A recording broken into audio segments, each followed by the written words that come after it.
નમસ્કાર.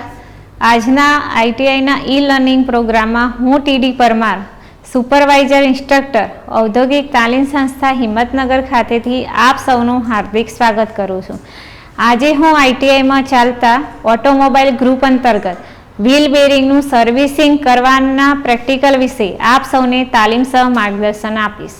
આ પ્રેક્ટિકલનો હેતુ વ્હીલ બેરિંગનું સર્વિસિંગ કરવાની પ્રેક્ટિસ કરવી. એમાં વપરાતા સાધનો trainee tool kit, jack, wheel spanner, hammer અને બેરિંગ પુલર.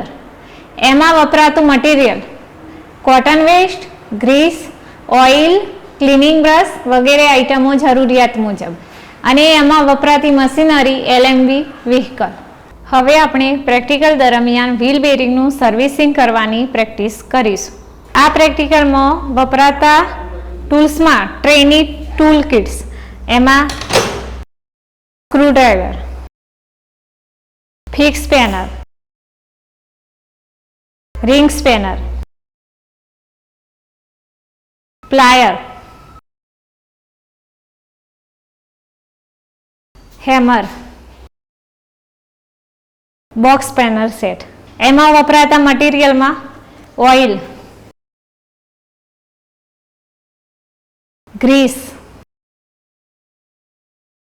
જેક. અહીંયા આપણે પ્રેક્ટિકલની શરૂઆત કરીશું. સૌપ્રથમ આપણે વ્હીકલને સમતલ સપાટી પર ઊભું રાખ્યું છે. ત્યારબાદ વ્હીલને ચોક બ્લોક દ્વારા લોક કર્યું છે. ત્યારબાદ વ્હીકલના વ્હીલની લોક નટને લૂઝ કરીશું. હવે આપણે વ્હીકલને જેક દ્વારા ઊંચું કરીશું. હવે આપણે વ્હીલની લૂઝ કરેલી જે નટો છે એને ખોલીને વ્હીલને બહાર કાઢીશું. હવે વ્હીકલમાંથી વ્હીલને છૂટું પાડીશું.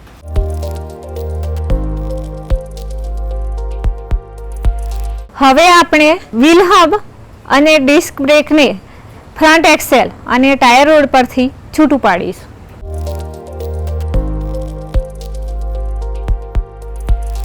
હવે આપણે વ્હીલ હબમાંથી બેરિંગને છૂટી પાડીશું.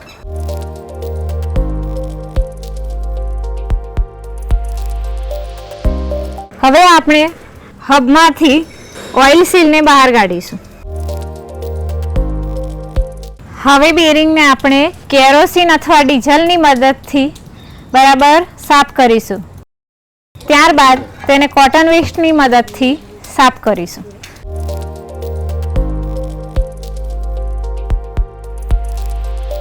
હવે આપણે જોયું કે એમાં કોઈ પણ પ્રકારનો ઘસારો દેખાતો નથી. હવે આપણે બેરિંગની ઇનર રેસને સાફ કરીશું. ત્યારબાદ બેરિંગની આઉટર રેસને સાફ કરીશું. હવે જો આમાં કોઈ પણ પ્રકારનો ઘસારો દેખાય તો તેને બદલવી જરૂરી છે. હવે આપણે બેરિંગના ઇનર રેસ તથા આઉટર રેસ અને બેરિંગના બોલમાં કોઈ પણ પ્રકારનો પ્રોબ્લેમ નથી, એટલે હવે આપણે એમાં ગ્રીસ ભરીશું.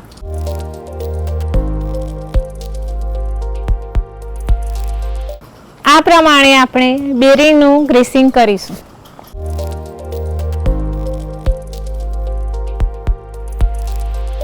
એમાં ઓઇલ સીલ લગાવીને તેને વ્હીલ હબ ઉપર ફિટ કરીશું. હવે બેરિંગમાં ગ્રીસ લગાવ્યા બાદ આપણે વ્હીલ હબને વ્હીકલમાં ફિટ કરીશું.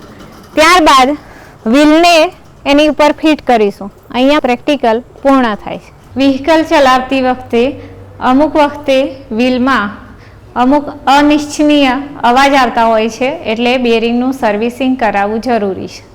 અમુક કિલોમીટરના અંતરે વ્હીકલના વ્હીલની બેરિંગમાં પ્રિવેન્ટિવ મેન્ટેનન્સ કરાવવું જરૂરી છે. આ પ્રેક્ટિકલ દરમિયાન આપણે શું સાવચેતીઓ રાખવી જોઈએ, તો એમાં વ્હીલ બેરિંગ કે બેરિંગ રેસમાં ડેમેજ જણાય તો તરત બદલવા જોઈએ. ત્યારબાદ ગ્રીસ ભરતી વખતે પૂરતા દબાણથી ગ્રીસ ભરવું જોઈએ. આ પ્રેક્ટિકલમાં આપણે જોયું કે વ્હીલ બેરિંગમાંથી બેરિંગને દૂર કરી આપણે ત્યારબાદ તેની ડીઝલ કે કેરોસીન દ્વારા બ્રશ વડે સાફ સફાઈ કરી અને તેનું વિઝ્યુઅલ ઇન્સ્પેક્શન કરતા તેમાં જો ક્રેક દેખાય અથવા બીજી કોઈ ડેમેજ દેખાય તો બેરિંગને બદલવી જોઈએ. જો ન દેખાય તો એને ગ્રીસ કરવી જોઈએ. જો વ્હીલ બેરિંગમાં કોઈ પણ જાતની ખામી નથી જણાતી તો બેરિંગને ફરીથી વ્હીલમાં ગ્રીસિંગ કરીને ફિટ કરીશું. આ પ્રેક્ટિકલ દરમિયાન આપણે વ્હીલ બેરિંગનું સર્વિસિંગ કરતા શીખ્યા. આ રીતે આપણે કોઈ પણ પ્રકારની બેરિંગનું સર્વિસિંગ કરી શકીએ છીએ. હું આશા રાખું છું કે આ પ્રેક્ટિકલ વિશે આપ સૌને યોગ્ય માર્ગદર્શન મળ્યું હશે. આભાર.